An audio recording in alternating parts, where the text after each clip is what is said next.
स्वागत है किरण की कहानी में।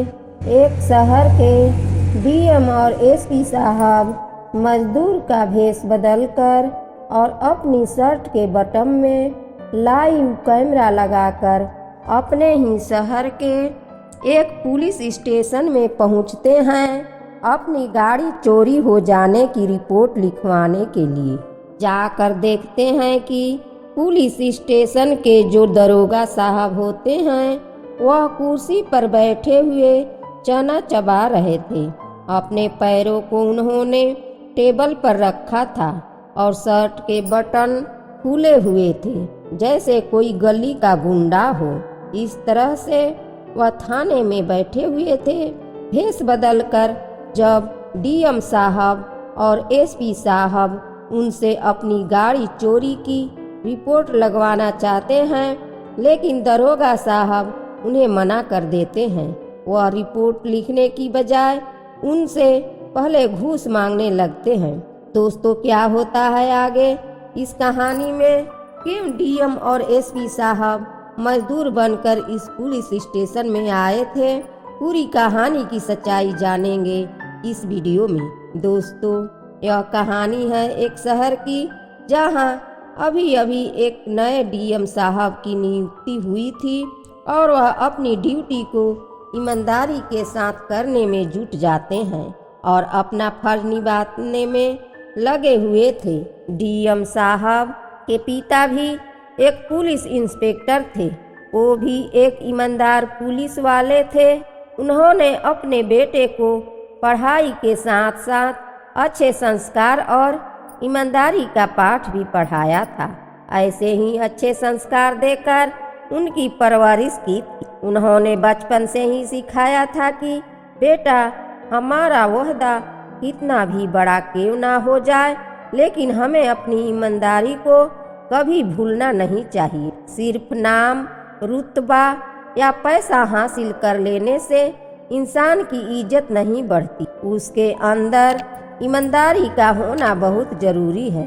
पैसा तो हर कोई कमा रहा है, लेकिन इज्जत सिर्फ उसी की होती है जो नेक और सच्चा हो। तुम अपनी जिंदगी में कोई भी काम ऐसा मत करना जिससे लोग हमारे ऊपर उंगलियां उठाए। और मैं अपनी पूरी जिंदगी में कभी सर झुका कर नहीं जिया हूँ। अपने पिता की बातों को सुनते और समझते हुए डीएम साहब बड़े हुए थे और फिर वह भी अपनी पढ़ाई के दम पर शहर के डीएम पद पर नियुक्त हो जाते हैं।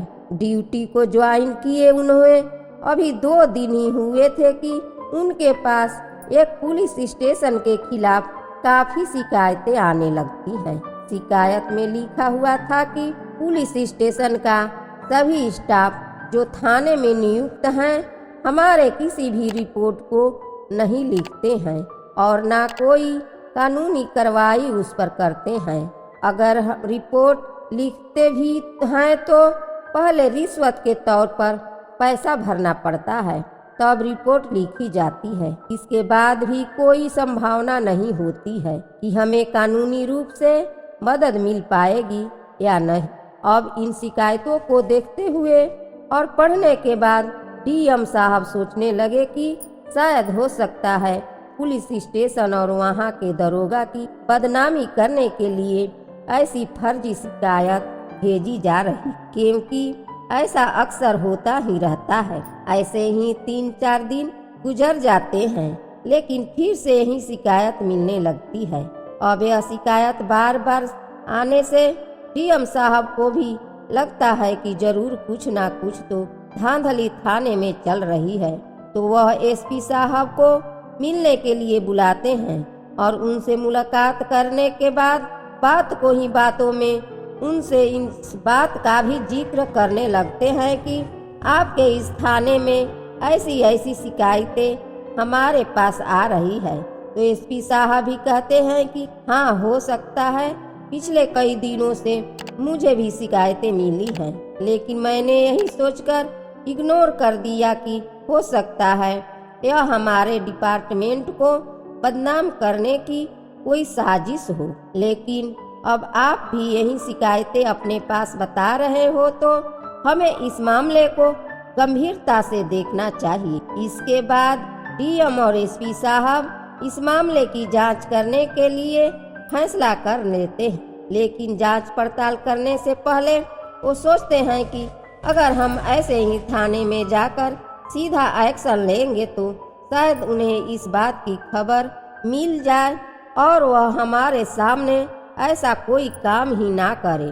तो वह दोनों एक प्लान बनाते हैं कि हम एक ऑपरेशन जारी करते हैं, जिसके तहत हम अपना भेष बदलकर थाने में रिपोर्ट लिखवाने जाएंगे। ऐसा करने से हमें सारी सच्चाई को पता भी चल जाएगा कि थानेदार हमारे साथ क्या बर्ताव करता है। वह हमारी रिपोर्ट लिखते हैं या हमसे रिश्वत की मांग करते हैं। अब दोस्तों, जो पुलिस स्टेशन होता है वहाँ का माहौल बहुत ज़्यादा खराब था। आम आदमी जब उस पुलिस स्टेशन में अपनी कोई रिपोर्ट दर्ज कराने के लिए आते थे तो दरोगा साहब उनके साथ बहुत ही रुआब के साथ पेश आते थे। ना उनकी शिकायतों को अच्छे से लिखा जाता था, सिर्फ पैसे ले देकर उनकी शिकायतों पर काम किया जाता था। रिपोर्ट लिखे जाने के बाद भी उन पर कोई एक्शन नहीं लिया जाता था। कई कई दिनों तक आम आदमी पुलिस स्टेशन के चक्कर ही काटता रहता था, लेकिन उन्हें ऐसे ही टाल मटोल करके वापस भेज देते थे। दरोगा साहब अपनी शर्ट के 2-3 बटन खोलकर कुर्सी पर बैठकर टेबल पर ऐसे पैर रखकर बैठते थे कि मानो कोई इंस्पेक्टर नहीं बल्कि गली का गुंडा हो। वह दरोगा साहब अपने सामने किसी को नहीं सुनते थे और कुछ भी इस तरह के उस थाने का कार्यक्रम इसी तरह से चल रहा था। इसके बाद डीएम और एसपी साहब भेष बदलकर अपने सिर पर एक पुराना गमछा बांध लेते हैं और शर्ट के नीचे एक लुंगी लपेटकर शर्ट में एक लाइव कैमरा भी सेट कर लेते हैं। उन्होंने पूरी तरह से अपना हुलिया बदल लिया था, जिससे कि वह दोनों की पहचान में ना आ जाए कि यह डीएम और एसपी साहब हैं। वह अपनी गाड़ियों को शहर के बाहर रुकवा कर वहां से एक रिक्शा करके पुलिस स्टेशन पहुंचते हैं। तो जैसे ही थाने के अंदर जाने के लिए घुसते हैं तो बाहर दरवाजे पर खड़ा कांस्टेबल उन्हें बाहर ही रोकते हुए कहता है कि अरे रुको, दोनों यहाँ कहाँ घुसे जा रहे हो? कहाँ जाना है? तुम्हें क्या काम है? पहले मुझे बताओ। तो डीएम साहब कहते हैं कि हमें रिपोर्ट दर्ज करानी है, इसलिए अंदर जा रहे थे। तो वह कांस्टेबल उनसे कहता है कि तुम यहाँ ऐसे डायरेक्ट अंदर नहीं जा सकते हो। क्या तुम लोग यहाँ पहली बार आए हो जो तुम्हें मालूम नहीं कि थाने के अंदर कैसे जाया जाता है? डीएम साहब उसकी बात सुनकर सोच में पड़ जाते हैं। यह कांस्टेबल भी यहाँ बाहर ही लोगों को रोक रहा है, तो फिर अंदर क्या हाल कर रखा होगा। तो फिर एसपी साहब और डीएम साहब को एक साइड लेकर जाते हैं और कहते हैं कि सर, अभी एक्शन लेने का टाइम नहीं है, यह भी पैसे ही मांग रहा है, इसको पैसे दे देते हैं और चल कर देखते हैं अंदर यह लोग हमारे साथ क्या क्या खेल खेलते हैं। अब इस बात को सुनकर डीएम साहब को गुस्सा तो बहुत आता है, लेकिन वह अपने गुस्सा को कंट्रोल करते हैं, क्योंकि वह एक ऑपरेशन के तौर पर ही काम कर रहे थे। फिर वह अपनी शर्ट की जेब से 100 का नोट निकालकर कांस्टेबल को दे देते हैं। तो 100 रुपया कांस्टेबल जेब में रखते के बाद उनसे कहता है कि तुमने मुझे कोई भिखारी समझ रखा है क्या, जो 100 रुपया दे रहे हो? और पैसे निकालो जेब से। तो डीएम साहब गुस्से से लाल हो जाते हैं, लेकिन एसपी साहब के कंधे पर हाथ रखते हैं और फिर अपने जेब से एक और 100 का नोट निकालकर उस कांस्टेबल को देते हुए बोलते हैं कि साहब, हम गरीब लोग हैं, इससे ज्यादा हमारे पास और पैसे नहीं है, अगर आज हमारी रिपोर्ट ना लिखी गई तो हमारा बहुत बड़ा नुकसान हो जाएगा। तो कांस्टेबल कहता है ठीक है, अंदर चले जाओ। वहाँ केबिन में सब बैठे हुए हैं, उनको अपनी समस्या बता देना और रिपोर्ट लिखवा देना। तो डीएम और एसपी साहब एक दूसरे का मुंह देखते हैं, फिर वहाँ से सीधा केबिन के अंदर चले जाते हैं जहाँ दरोगा साहब बैठे हुए। अब केबिन के अंदर का नजारा देखकर भी वह गुस्से में लाल पीले हो जाते हैं। वह देखते हैं कि वहाँ का दरोगा कुर्सी पर बैठे हुए चना चबा रहा है, पैरों को उसने टेबल के ऊपर रख रखा है। उन दोनों के अंदर आने के बाद वह अपने पैरों को हटाकर उन्हें देखता है और बोलता है कि हाँ भाई बोलो, क्या काम है, किस लिए आए हो। यहाँ तो डीएम साहब जो मजदूर के भेष में थे हाथों को जोड़ते हुए कहते हैं कि सरकार, हमारी ऑटो रिक्शा चोरी हो गई है, उसी की रिपोर्ट लगवाने के लिए आए हैं। आप जल्द से जल्द हमारी रिपोर्ट लिखकर हमारे ऑटो रिक्शा को ढूंढने में हमारी मदद कर दीजिए। मैं बहुत गरीब आदमी हूँ, उसी ऑटो रिक्शा को चलाकर अपने परिवार का पालन पोषण करता हूँ। अगर वह रिक्शा जल्दी नहीं मिल पाया तो मैं अपने परिवार का पेट नहीं भर पाऊंगा। हम बड़ी चुनौती से गुजर रहे हैं। तो दरोगा साहब गुस्से से चिल्लाते हुए बोलते हैं कि तुम लोग सुबह से कहाँ मर गए थे, जो शाम के वक्त हमें परेशान करने के लिए आए हो। तो वह कहते हैं कि सरकार, सुबह से हम खुद ही अपने रिक्शे को ढूंढने में लगे हुए थे ताकि हमें हमारा रिक्शा मिल जाए और हमें पुलिस स्टेशन के चक्कर ना काटने पड़े, लेकिन रिक्शा पूरे शहर में कहीं नहीं मिल पा रहा है। अब हम आपसे दरख्वास्त करते हैं कि आप हमारे रिपोर्ट लिख लीजिए और हमारे रिक्शा को ढूंढने में हमारी सहायता कर दीजिए। तो दरोगा साहब कहते हैं कि देखिए, ऐसे तो हम तुम्हारे अब रिपोर्ट नहीं लिखी जा सकती, शाम हो चुकी है, हमारे लिए शाम का कोई इंतजाम तो करो, उसके बाद ही मैं तुम्हारी रिपोर्ट लिख सकते हैं। तो इस बात को सुनने के बाद डीएम साहब फिर से सोच में पड़ जाते हैं। उन्हें कुछ समझ नहीं आता है। वह गुमसुम होकर खड़े उस दरोगा की तरफ देखने लगते हैं। तभी एसपी साहब दरोगा से कहते हैं कि सरकार, हमें आपकी बात कुछ समझ नहीं आई, आप क्या कहना चाहते हैं। इतना सुनते ही जो दरोगा साहब थे वह गुस्सा हो जाते हैं और बाहर से कांस्टेबल को आवाज लगाते हुए कहते हैं कि इन दोनों को थाने से धक्का मारकर बाहर निकालो, इन भिखमंगा को आने कैसे दिया है। इसके बाद कांस्टेबल उन दोनों के हाथ पकड़कर उन्हें बाहर खींचकर ले जाता है और बाहर लाकर उन्हें समझाता है कि देखो, अगर तुम्हें अपनी रिपोर्ट लगवानी है तो लिखवानी है तो इसके लिए तुम्हें पहले दरोगा जी की कुछ ना कुछ तो सेवा पानी करनी होगी। सेवा पानी किए बगैर तुम्हारी कोई रिपोर्ट नहीं लिखी जा सकती है। अपना फालतू का समय खराब मत करो, जल्दी से कुछ पैसा जमा कराओ और अपना काम बनाओ।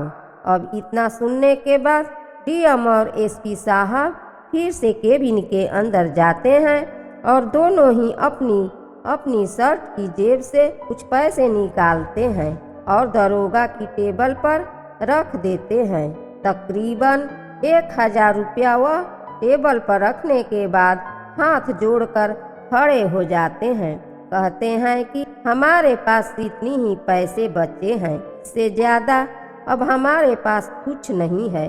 अब जैसे ही दरोगा साहब पैसे को टेबल पर रखा देखते हैं तो गुस्से में गरमा कर बोलते हैं कि सिर्फ इतने कम पैसों से तुम्हारी रिपोर्ट कैसे लिखी जा सकती। तुम्हारे ऑटो रिक्शा को शहर में ढूंढने के लिए बहुत खर्चा आएगा, गाड़ी को इधर से उधर घुमाना पड़ेगा, पेट्रोल लगेगा और हमें भी बहुत परेशानियां झेलनी पड़ेगी। तुम्हें अभी और पैसों का इंतजाम करना पड़ेगा। इसके बाद ही तुम्हारी रिपोर्ट लिखी जाएगी। तो यह सब बातें सुनने के बाद एसपी साहब बोल पड़ते हैं, सर आपको सरकारी तनख्वाह तो मिल रही है ना? हम लोगों की परेशानियां सुलझाने के लिए, हमारी रिपोर्ट लिखकर हमारी सहायता करने के लिए आप लोग हमसे हर काम के लिए पैसा क्यों मांग रहे हो? अब इस बात को सुनने के बाद ही दरोगा साहब अपनी कुर्सी से उठकर खड़े हो जाते हैं। उनका गुस्सा 7वें आसमान पर पहुंच चुका था। वह चिल्लाते हुए कहते हैं कि अब तुम मुझे कानून का पाठ पढ़ाएगा क्या? अभी रुक जाओ, मैं अभी तेरे को बताता हूँ और दिखाता हूँ कि कानून अपना काम कैसे करता है। तभी बाहर से तेज सायरन की आवाज में पूरे पुलिस स्टेशन में घूमने लगती है और 2 सरकारी गाड़ियाँ पुलिस स्टेशन के बाहर आकर रुकती है। अब जैसे ही दरोगा साहब डंडा लेकर एसपी साहब के पास पहुंचता है तो तुरंत जो गाड़ियां आई उनमें से डीएम साहब की टीम निकालकर थाने को चारों तरफ से घेर लेती है। कुछ लोग थाने के अंदर आ जाते हैं। वह लोग अंदर जाकर दरोगा को बताते हैं कि खबरदार, एक कदम और आगे बढ़ने से पहले यह जान लो, जो तुम्हारे सामने सख्त खड़ा है वह यहाँ के एसपी साहब हैं और जो लोग दूसरे वाले जो ओडीएम साहब हैं, तुमने आज वो कुछ भी इनके साथ यहाँ बर्ताव किया है उस सभी का वीडियो रिकॉर्ड हो चुका और वह लाइव हेडक्वार्टर में देखी जा रही है। अब यह बात सुनते ही दरोगा साहब के पसीने छूट जाते हैं। वह पैरों के बल जमीन पर बैठ जाते हैं और अपने हाथ जोड़कर उनके सामने गिड़गिड़ाना शुरू कर देते हैं। इसके बाद एसपी साहब दरोगा को धमकाते हैं और कहते हैं कि यही है तुम्हारा काम? क्या यही तुम्हारा फर्ज है? क्या इसी काम को करने के लिए तुम्हें यहाँ रखा गया है? तुम्हारी बहुत शिकायतें पहले भी आई, लेकिन मैंने सोचा था कि हमारे डिपार्टमेंट को बदनाम करने के लिए कोई साजिश है, लेकिन यहाँ आकर मुझे पूरा मामला समझ आ चुका है। मैं अपनी आंखों से तुम्हारी काली करतूतों को देख चुका हूँ। अब तुम लोगों के खिलाफ सख्त से सख्त कार्रवाई की जाएगी और सबूत हम इकट्ठा कर ही चुके हैं। इसके बाद डीएम और एसपी साहब उनके खिलाफ कोर्ट में केस दर्ज करते हैं।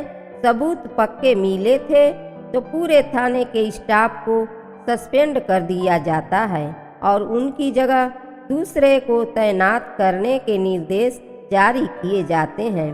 और जज साहब बोलते हैं कि यह फोटो और वीडियो जिले के सभी थानेदार को दिखाओ और इससे वह सीख लेंगे कि अगर कोई भी व्यक्ति ऐसी हरकतें करते हुए पकड़ा गया तो उसे फौरन सस्पेंड कर दिया जाएगा।